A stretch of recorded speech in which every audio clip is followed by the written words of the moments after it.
Hey everybody, this is the Mrs. Wolfie from our Half Acre Homestead. Today is May 13th, Friday the 13th, 2016, and I'm going to do a movie review. Now, but before I get to the movie review, and it's an older movie, so it's something that I want to revisit, or I did tonight. But I want to say first off and foremost, thank you so very much for all the love and all the prayers. It was a rough night. It was a rough morning, but I managed to get in between driving my son to work, from driving my son to work and putting dogs out and stuff like that. I was able to load and unload the dishwasher, and I was able to get 3.5 hours sleep with only one break in it. So that makes a big difference. You know, sleep makes a big difference. But I wanted to say thank you for all the encouragement and prayers. Days like this, sometimes they're harder, sometimes they're not as bad, but days like this can be really, really difficult to handle.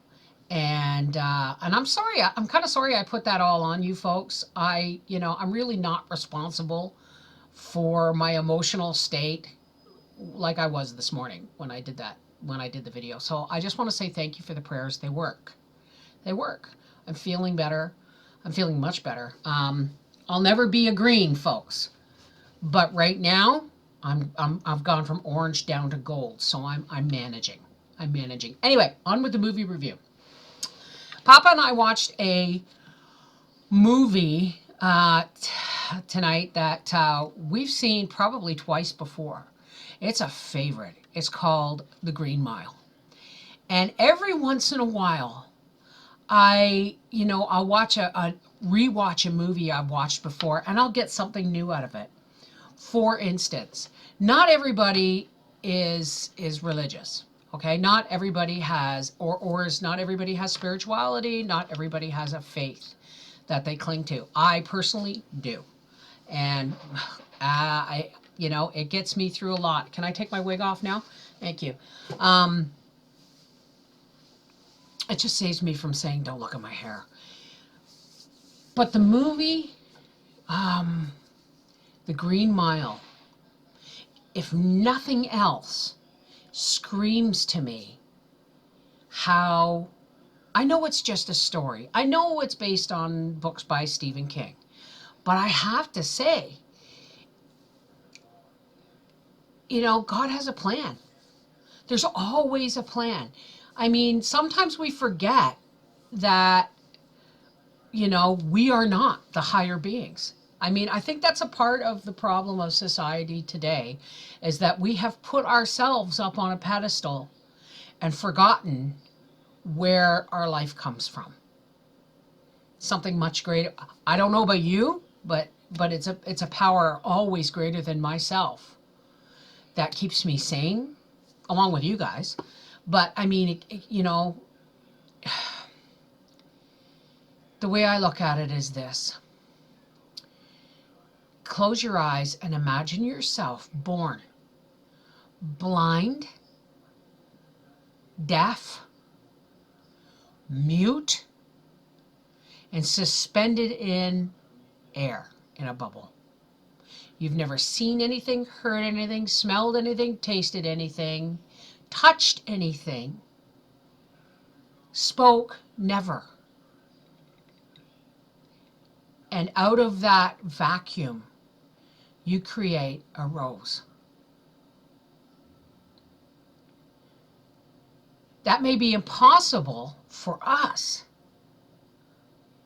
but that's just the kind of thing I have to think about when people question me as to whether or not I believe that there is something greater than me. I couldn't have created that rose. I couldn't have created it. So where did it come from? I can't, for the life of me, wrap my head around things like that happening by happenstance or accident.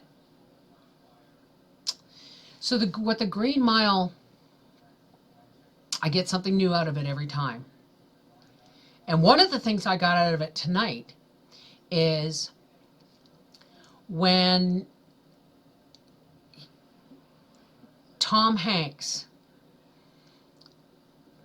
began to understand that John Coffey did not do the crime that he was on death row for.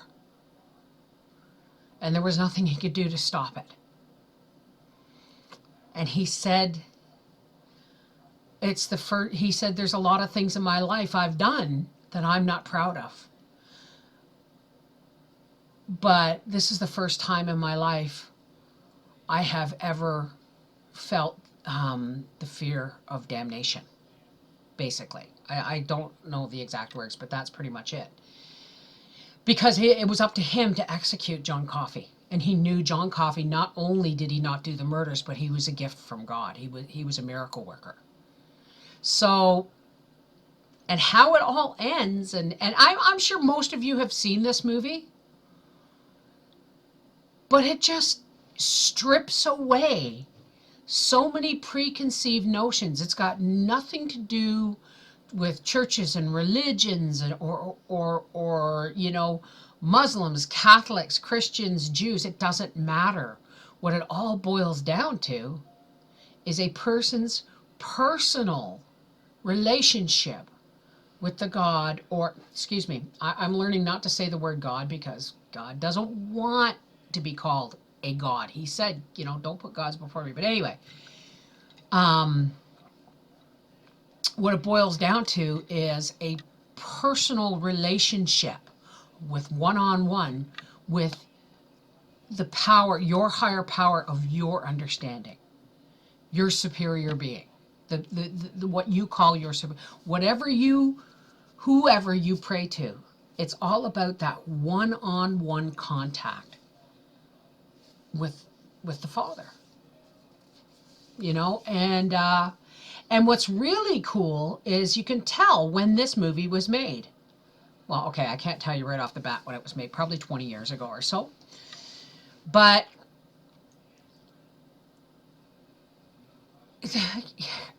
you know, it was supposed to have taken place in 1935, and yet nobody had a problem saying, you know, a God-given miracle, or how, when I stand before God on Judgment Day, how am I going to explain to him that I killed one of his miracles?